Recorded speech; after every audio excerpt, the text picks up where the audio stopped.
Right now, somewhere in your body, there's a bone that healed slightly crooked. You may not even know where. And that small, invisible misalignment? It's proof of something ancient humans figured out at least 60,000 years before the first hospital existed. Because a broken leg, in the wild, should be a death sentence. No mobility means no hunting, no fleeing predators, no keeping up with the group. And yet the fossil record is full of skeletons that healed. Someone kept these people alive. This is the story of how a shattered leg bone, buried for tens of thousands of years, became one of the most powerful pieces of evidence we have that compassion is older than civilization itself. And in some cases, what it reveals is far darker than anyone expected. In the 1950s, archaeologist Ralph Selecki excavated a series of Neanderthal skeletons from Shanidar Cave in northern Iraq. One individual, cataloged as Shanidar 1, showed a devastating combination of injuries: a crushed eye socket, a withered arm, and a leg fracture that had healed, but poorly. The bone had knitted back together at an angle. That meant this person survived the initial break and then survived for years afterward, unable to move quickly or hunt effectively. In a species we once assumed was purely brutal and self-interested,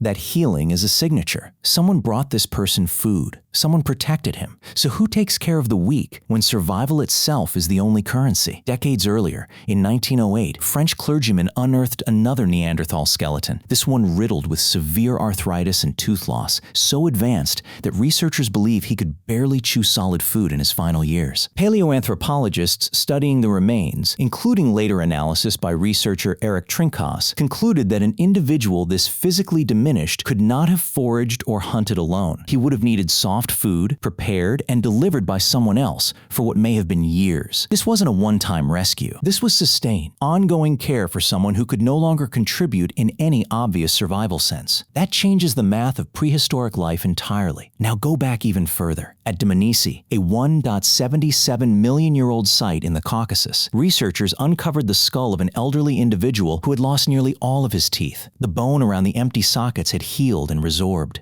That means he lived for years after losing the ability to chew tough, raw food. Long before Homo sapiens existed, long before language as we understand it. Some researchers argue this pushes the origin of caregiving back to the very edge of the human family tree. Not a cultural invention, but something closer to instinct. Care, it turns out, might be older than humanity itself. Around 10,000 years ago, in what is now Calabria, a young man was buried at Romito Cave with visible signs of dwarfism, short limbs, a condition that would have made him one of the least physically capable hunters in his group. Archaeologists studying the burial noted he lived into young adulthood, well past the point where a purely competitive band would likely have abandoned him. His burial was deliberate, careful, placed beside another individual, suggesting he wasn't just tolerated, he belonged.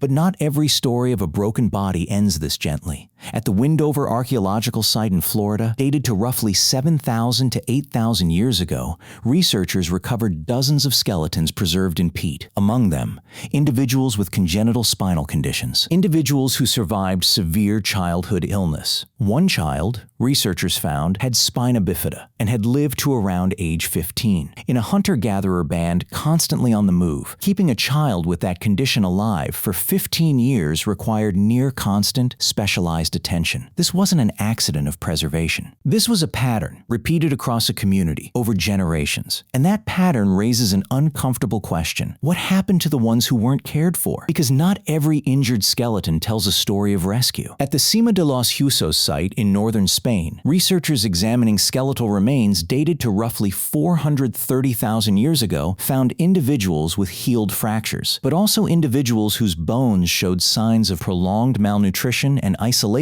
in their final years. The break healed. The support didn't always follow. Care, it turns out, wasn't universal. It was a choice, made by specific people in specific bands for specific individuals and withheld from others. The broken leg didn't just test the body, it tested the group. Imagine you were the one who fell. Your leg is bent wrong beneath you, and the pain is a white wall you can't see past. The group is already moving on, dust rising behind them, and then someone stops, someone turns back. Someone decides, without saying a word, that you are still worth the wait. That decision is still inside you. It's why your body still produces oxytocin when you comfort someone in pain. It's why the sight of an injured weird stranger triggers an almost involuntary urge to help before your rational mind even catches up. You didn't invent that impulse. You inherited it from people who carried the wounded through caves and across ice for no reason except that they mattered. So the next time you notice a bone that healed slightly crooked, yours or someone else's, remember what that crookedness actually proves. Not weakness. Evidence. Evidence that somewhere back along the line, someone chose to carry another person's weight, and the species survived because of it. The real story of human history was never written in stone tools or spear points. It was written in who we refused to leave behind.